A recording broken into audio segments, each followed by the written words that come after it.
Olá, sejam todos bem-vindos. Eu sou a professora Marina e na aula de hoje a gente vai falar um pouquinho sobre o sistema reprodutor feminino, né? Ou seja, o sistema genital feminino. Então, bora lá. Nesta aula, vamos aprender sobre o sistema genital feminino de acordo com a sua localização e saber quais as suas principais funções. Então, as principais funções do sistema genital feminino. Lembrando que o sistema genital feminino é composto por vagina, útero, tubas uterinas e ovários. Bora lá então ver cada uma dessas partes do sistema genital feminino. Bom, então aqui nós temos a vagina. Então todas essas partes compõem a vagina feminina, né? E aqui, como vocês podem ver, é a entrada da vagina. Qual as principais funções da vagina?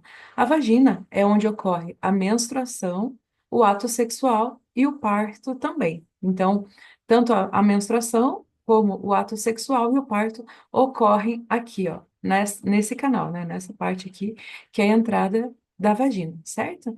Então, aqui está a entrada da vagina. Lembrando que na vagina a gente tem os grandes lábios também, ó, como vocês podem ver aqui na parte mais externa.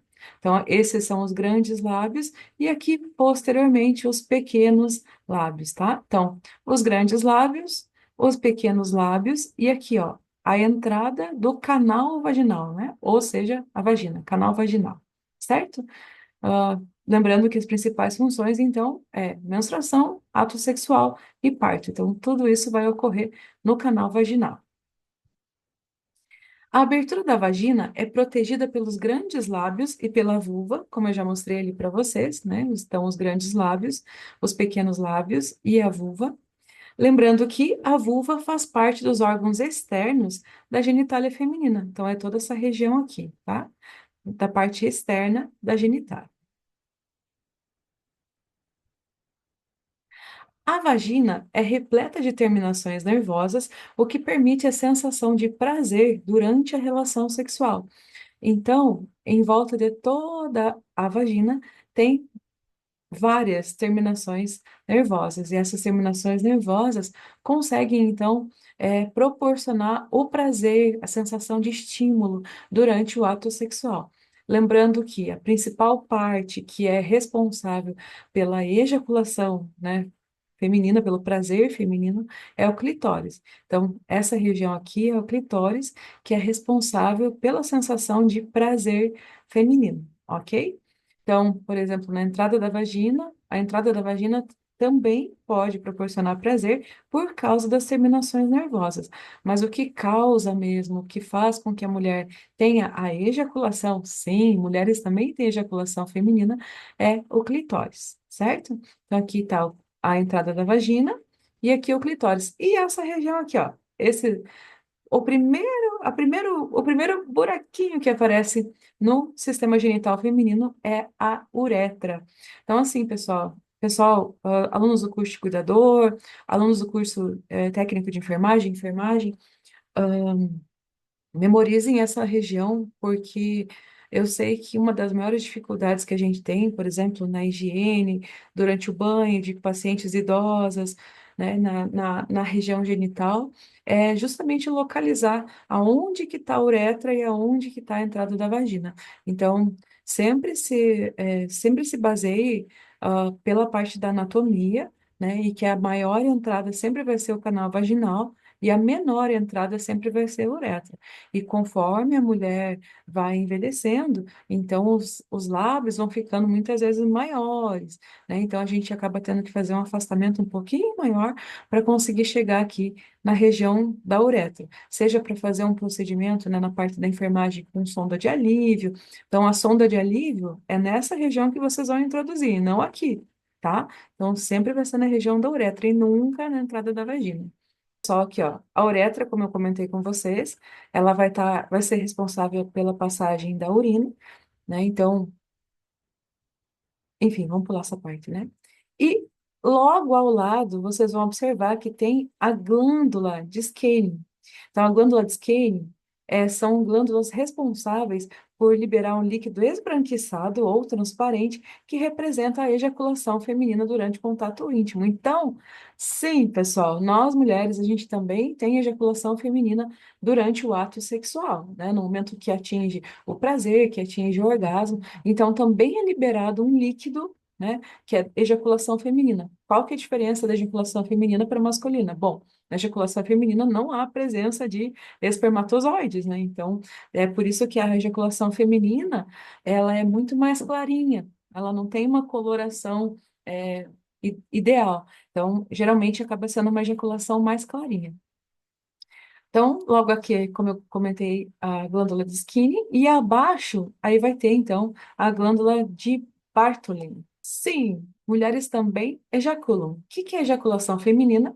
Consiste, então, na liberação de um líquido espesso e esbranquiçado por glândulas dentro e volta da uretra durante o ato sexual, podendo ocorrer, então, com o orgasmo. Então, ele ocorre tanto com o orgasmo, mas também nas preliminares. Então, durante as preliminares femininas, nós mulheres, a gente também, a gente consegue ter essa ejaculação é, antes e após, né, o orgasmo. Então, antes, por quê? Porque tem essa questão do prazer feminino, que está relacionado com a lubrificação feminina, para que haja, então, né, não a penetração do órgão sexual masculino. Mas também tem o orgasmo, que é onde acaba tendo mais acúmulo, né, desse líquido, acaba tendo maior concentração da ejaculação feminina, tá? Então, sim, mulheres também ejaculam. Aí, assim, pessoal, além essa primeira parte do sistema reprodutor feminino que eu mostrei para vocês, é a vista externa. Então, olhando externamente, tá? São essas as partes da anatomia do sistema genital feminino. Agora, quando a gente fala de partes internas, aí nós vamos relacionar com o útero. Então, o útero ele já faz parte da parte, a região interna feminina, ou seja, não tem como a gente ver isso a olho nu. Então, só com exames de eletroimagem, né, e ultrassonografia, tá? Então, vamos lá. Então, esse é o nosso útero feminino. Então, lembrando que a principal função, né, do útero feminino é a gestação. É armazenar, né, por 9 meses o feto e proporcionar a ele, então, toda a parte nutritiva, os fatores de crescimento e tudo mais, desenvolvimento e, enfim, a gestação, tá? Então, o útero tem como principal função proteger o bebê durante a gestação e fornecer a ele todos os nutrientes e, enfim. Aí, logo aqui nós temos a vagina, ah, tá? A vagina é onde vai ocorrer, então, a penetração do pênis para que haja a gestação, né? Através da ejaculação masculina.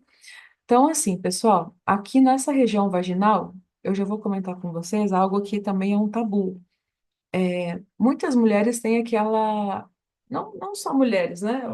A cultura nossa em geral tem aquele tabu de pensar que quanto maior o, o órgão sexual do homem, maior o prazer que a mulher vai ter. Gente, isso é muita mentira. Isso não tem nada a ver. Por quê?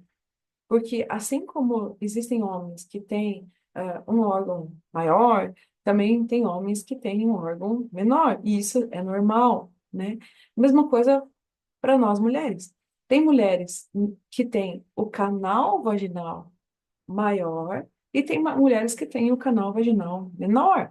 Então, tudo vai depender do tamanho da mulher, da estrutura física, ah, enfim, a anatomia de cada mulher é diferente. Então, a gente não pode levar em consideração esse conceito de que, quanto maior o órgão sexual masculino, maior o prazer feminino. Não. Por quê? Porque esse órgão genital masculino, ele vai entrar justamente aqui, ó, nesse canal vaginal. Então, imagina, se uma mulher tem um canal vaginal, uma mulher menorzinha, uma mulher que tem um canal vaginal menor, de repente conhece um cara que tem um órgão muito grande, então vai causar dores nas relações sexuais, não vai causar prazer de jeito nenhum. Então, a gente precisa entender como é o nosso corpo. né? Que formato que tem o nosso útero, ou que posição, por exemplo, na parte do ato sexual que fica mais confortável. Então, a gente tem que ver todas essas coisas antes de generalizar que, enfim, o tamanho do órgão masculino vai influenciar no prazer. Não. Não é bem assim, tá, pessoal? Então, vai depender do canal vaginal da mulher também. Se a mulher tiver um canal vaginal grande, bom, aí ela vai conseguir sentir mais prazer também com um órgão genital que seja proporcional ao tamanho, né? Então é isso, tá, pessoal? Então a anatomia feminina, ela também precisa, a gente precisa também ter esse cuidado em relação aos parceiros sexuais. Professora, mas o meu marido, né, ele tem um órgão maior e tal, mas e aí, como é que eu faço? Eu fico sem ter relação com ele? Não, você pode ter relação normalmente, mas aí procure uma posição diferente, posições diferentes durante o ato, que não te machuque, tá? Então, tem possibilidades, tá, pessoal? Mas o que eu digo é assim, conheçam o próprio corpo e identifiquem se a determinadas posições sexuais vocês vão sentir maior ou menor desconforto. Então, lembrando que o ato sexual é um momento em que o casal, né, enfim, vai estar junto e é para ser um momento de prazer e não de dor, tá? Então, se esse momento começa a dar dor, proporcionar dor, então alguma coisa está errada, certo? Então, é importante procurar a ginecologista também para comentar sobre isso, procurar uma sexóloga também, uma fisioterapeuta de preferência que tenha especialização em fisioterapia uroginecológica, que dela vai poder auxiliar em relação ao fortalecimento, em relação às posições durante o ato, né? Que isso é muito importante rever também, certo? Então, vamos tirar da cabeça aí esse mito de que o tamanho do órgão masculino que vai proporcionar prazer. Não, isso é mito, tá, pessoal? Não é muito relativo, certo? Por causa da anatomia de cada mulher também. Vamos respeitar a anatomia do nosso corpo. Então, aqui está o canal vaginal, e logo aqui, ó, vai estar a entrada do colo, aqui é o colo uterino, essa região aqui é o colo uterino. Logo aqui a gente tem, nós vamos ter então as tubas uterinas, né? Enfim, como vocês podem visualizar. Já vou falar um pouquinho sobre cada uma delas. E logo abaixo, então, os ovários, que são a parte responsável, é a parte responsável em realizar a produção hormonal feminina, certo? Então, vamos lá. Vamos falar um pouquinho mais sobre o útero. Então, o útero, como eu já comentei com vocês, é o local em que ocorre o desenvolvimento do embrião. Está localizado na linha mediana do quadril, atrás da bexiga urinária, certo? Isso é muito importante vocês localizarem, vocês perceberem. Aí, quem quiser, dá uma revisadinha aí, pessoal. Na aula anterior, eu mostrei para vocês sobre o sistema urinário. Então, a aula do sistema urinário, tem a imagem que vocês conseguem ver bem certinho a bexiga feminina, a bexiga masculina e as diferenças em tamanho da uretra também, que daí já envolve o sistema urinário, certo? Então, mas é só para vocês terem uma revisãozinha. Então, seu tamanho, posição e estrutura variam, como eu já comentei com vocês, dependendo da idade, da vacuidade da bexiga, do reto e do número de gestações. Então, tudo isso vai influenciar no tamanho do útero também, certo? Então, aqui está a parte anatômica do nosso útero. Lembrando que o nosso útero, então, como eu já comentei, ele é formado pelo como eu já comentei. Lembrando que, como eu já comentei, nosso útero ele é formado pelo canal vaginal, ou seja, a entrada da vagina. Logo aqui vai ter o colo do útero, né, a parte do colo uterino. Então, é essa região que é observada no exame preventivo, em todos os exames preventivos, para detectar o câncer do colo do útero. Uma primeira medida é verificar as alterações dos exames de prevenção, né? Enfim, e aqui nós vamos ter então o miométrio. Então, toda essa parte muscular que vocês podem ver aqui, que vai revestir externamente ao útero, é o miométrio. Ou seja, aqui que ocorre então o famoso, né, mioma, que é o mioma? O mioma é quando tem um tumor, quando tem tumores benignos nessa região aqui do miométrio, tá? Então, são tumores benignos que acontecem nessa região do miométrio, ou seja, miomas, porém impedem a mulher de ter uma gestação, tá? Justamente por serem tumores. Se são tumores, impedem acabam impedindo, então, que haja uma gestação na mulher enfim, que tem o mioma, tá? Então, o miométrio, ele é essa parte muscular. Aí tem o endométrio, como vocês podem ver aqui. Então, o miométrio, ele fica mais na parte mediana da musculatura, do útero. E já o endométrio fica mais na parte interna. Por isso que tem mulheres, quando a mulher tem endometriose, ou seja, uma inflamação desse endométrio, então endometriose é a inflamação do endométrio. Quando a mulher tem a inflamação do endométrio, assim como o mioma, sintomas que ela apresenta em comum, um deles principal, é dor durante a relação sexual. Então, tanto o mioma quanto a endometriose causam dores durante as relações sexuais. Por quê? Porque então no caso do mioma, são tumores benignos, e no caso da endometriose, é uma inflamação do endométrio, certo? Que também requer tratamento medicamentoso.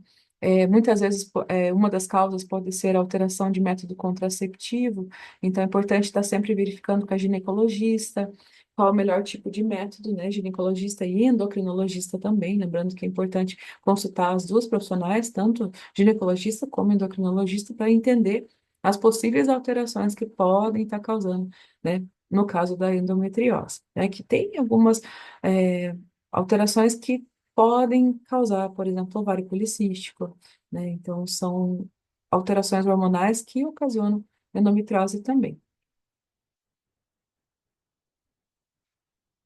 Aí, pessoal, ali vai aparecer para vocês, então, o perimétrio, que é essa região aqui, que fica entre a vagina e o miométrio, ou seja, essa região que é como se de revestimento entre do canal vaginal, né, que une o canal vaginal em direção ao útero, certo? Então, o perimétrio, ele faz essa junção do canal vaginal já para a parte uterina.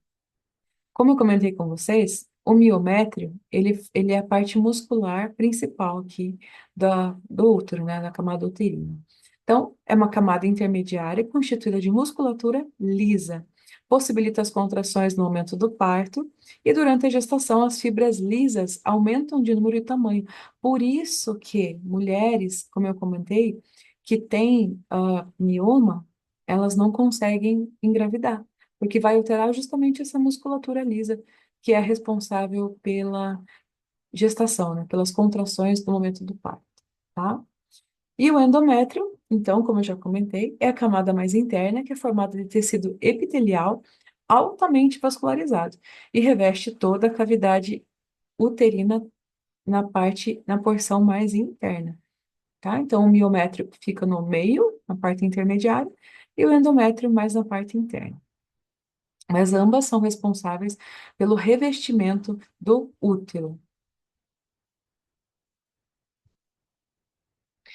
Aí, pessoal, nós temos também aqui as tubas uterinas. Então, duas tubas o que que são as tubas uterinas? São duas tubas que ligam os ovários ao útero e têm como função, então, o direcionamento do óvulo até o útero. Então, aqui nós temos, deixa eu mostrar de novo nessa imagem, aqui, ó, as duas tubas uterinas que vão fazer, então, essa ligação do óvulo, dos óvulos até o útero. Então, ó, os óvulos estão aqui e eles vão ser levados até o útero através, então, das tubas uterinas, tá? Então, essas são as tubas uterinas que vão levar os óvulos ao útero.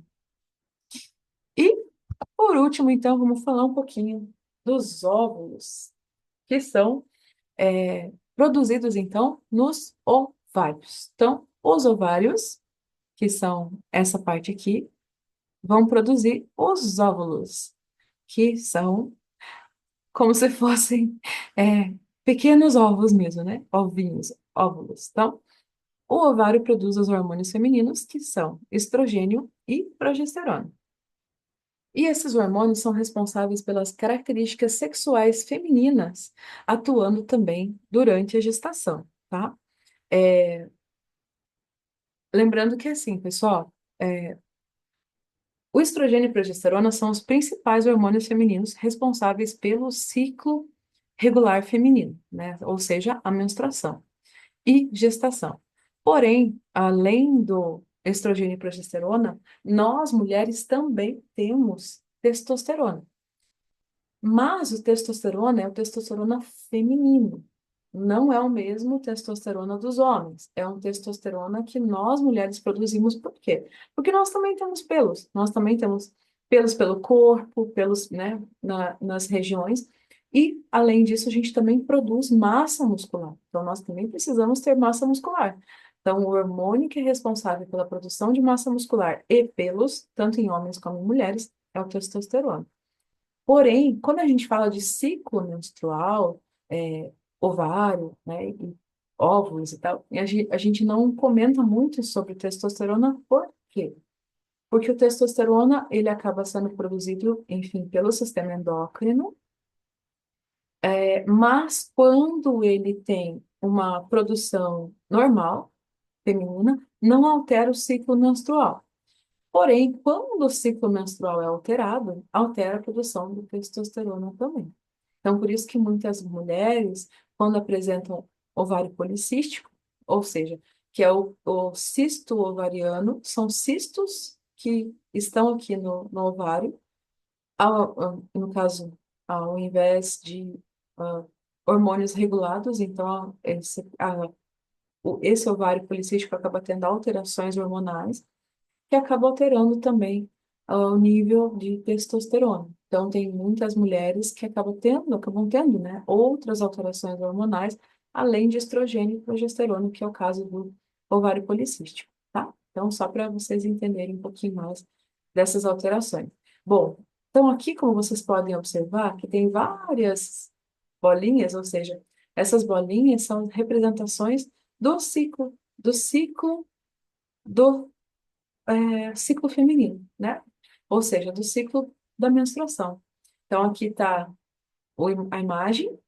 Então, cada uma dessas bolinhas ali que vocês podem observar é uma das fases da menstruação. Então, a menstruação, ela vai ter a fase folicular, a fase da ovulação e também a fase lútea, né? As fases principais do ciclo menstrual. Então, vamos falar sobre cada uma delas. As mulheres possuem um ciclo menstrual diversificado umas das outras, algumas menstruam a cada 25 dias e outras a cada 28 ou 30 dias. O ciclo menstrual é o intervalo de tempo entre o primeiro dia de menstruação e o último dia antes da menstruação seguinte. É dividido em três fases, de acordo com as alterações hormonais que ocorrem no corpo da mulher. Então, quais são essas três fases? Primeiro, fase folicular. Essa é a primeira fase do ciclo, que se inicia no primeiro dia da menstruação e dura de 5 a 12 dias. Então, durante a menstruação, a mulher apresenta, então, na fase folicular. Depois que acaba a menstruação, aí já vai para a fase ovulatória. Nessa fase, os níveis de estrogênio continuam aumentando e levam o corpo a produzir o hormônio luteinizante, que é o LH, em maiores quantidades. Então, nessa fase, é a fase em que a mulher vai produzir maiores quantidades hormonais. E depois vem, então, a fase lútea.